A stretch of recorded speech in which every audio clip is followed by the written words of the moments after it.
বৃষ্টি পড়ছে তো কি হয়েছে, আমরা চলে এসেছি কলকাতার দেশপ্রিয় পার্কে। বাইরের কাজটা দেখে মনে হচ্ছে কিছুই হয়নি, কিন্তু ভেতরটা দেখলে বুঝতে পারবেন যে কাজটা অনেকটা এগিয়ে আছে।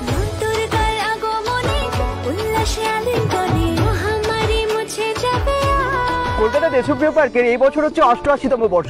সব থেকে বড় দুর্গা দেখতে পাবো কি সেটা জানার জন্যই আজকে ভিডিওটা দেখতে হবে।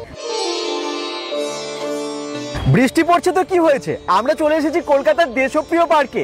এই বছর তো কলকাতা দেশপ্রিয় পার্কের পূজা কি হচ্ছে, থিম কি সেটা জানানোর জন্য এসেছি।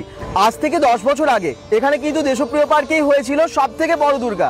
আমরা এসেছিলাম এখানে, আপনারা এসেছিলেন। আমরা আবার 10 বছর পর এখানে হয়তো দেখতে পাবো বড় দুর্গা। সব থেকে বড় দুর্গা দেখতে পাবো কি সেটা জানার জন্যই আজকে ভিডিওটা দেখতে হবে। সঙ্গে থাকুন bengal.com-এর।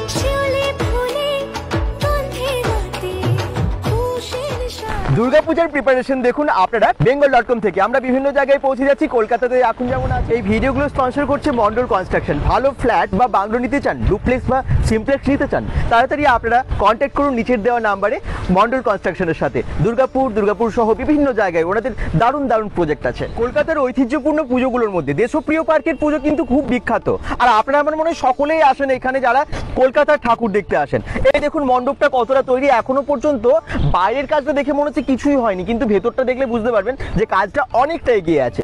বাইরেরটা বাঁশের স্ট্রাকচার মতো, এই দেখুন বাঁশের স্ট্রাকচারটা জাস্ট হয়েছে, তারপর আস্তে আস্তে ভেতরের কাজটা এগিয়ে রাখছে, কারণ বৃষ্টির ব্যাপার এখন। তারপরে বাইরে খুব তাড়াতাড়ি হয়তো কমপ্লিট হয়ে যাবে।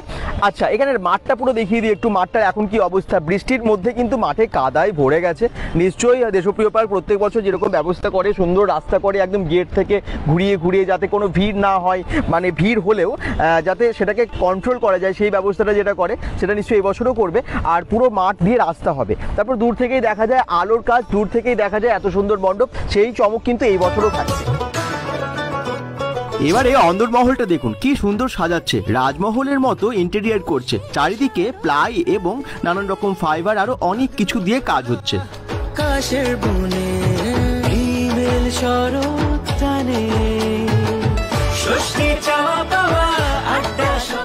দিন রাত পরিশ্রম করে বনগাঁ থেকে এক ঝাঁক শিল্পী এই সুন্দর কাজগুলো করছেন। বনগাঁ থেকে এসেছেন ওনারা এবং অসাধারণভাবে ফুটিয়ে তুলছেন মণ্ডপের অন্দরমহল। এই বছর প্রত্যেক দিন প্রায় বৃষ্টি হচ্ছে, আর এই বর্ষার মধ্যেই কিন্তু এই কাজ পুরোদমে এগিয়ে যাচ্ছে। কোথাও জল জমছে, কাদা হচ্ছে ঠিকই, কিন্তু সব ব্যবস্থা ঠিক হয়ে যাবে সময় মতো।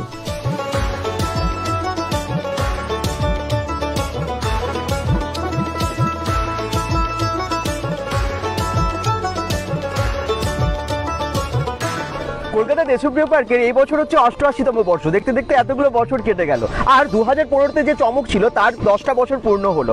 তো এখানকার পূজার সম্পাদক জানিয়েছেন যে সেই যে 10 বছর আগে 2015 সালের সেই যে পুজো, তার পুনরাবৃত্তি হবে। মানে সেই মহা চমক আমরা এবারেও দেখতে চলেছি। তার মানে কি বড় দুর্গা দেখতে পাবো নাকি আরো অন্য কিছু? তবে সেটা বলেছেন যে বড় দুর্গা দিয়ে চমক নয়, চমক হচ্ছে থিমের ওপর, মানে এখানকার মণ্ডপের ওপর। তাহলে আশ্চর্যজনক বা আরো ভালো কিছু আমরা এই বছর দেশপ্রিয় পার্কে দেখতে চলেছি। বৃষ্টির মধ্যেও কিন্তু পুরোদমে কাজ চলছে, একদম মণ্ডপ খুব তাড়াতাড়ি সেজে উঠছে, ভেতরে ইন্টেরিয়রের কাজ চলছে। আর এই থিমটা থাইল্যান্ডের ওপরে হচ্ছে, মানে যতটুকু জানতে পারলাম এখনও কিন্তু এখান থেকে মানে দেশপ্রিয় পার্ক থেকে ওনারা বলেননি বা রিভিল করছেন না। তবে একটা সাসপেন্স রেখেছেন, থাইল্যান্ডের কোনো মন্দিরের ওপরে এটা হতে পারে। সেটা আমরা পরে এসে আবার আপনাদের কাছে তুলে ধরবো সম্পূর্ণ ভিডিও। সবাই ভালো থাকুন, সুস্থ থাকুন, bengal.com-এর সাথে থাকুন। পেজটাকে ফলো করে দিন, ভিডিওটাকে অনেক শেয়ার করে দিন, দেখতে থাকুন bengal.com এবং পুজো দারুণ এনজয় করুন bengal.com-এর সাথে।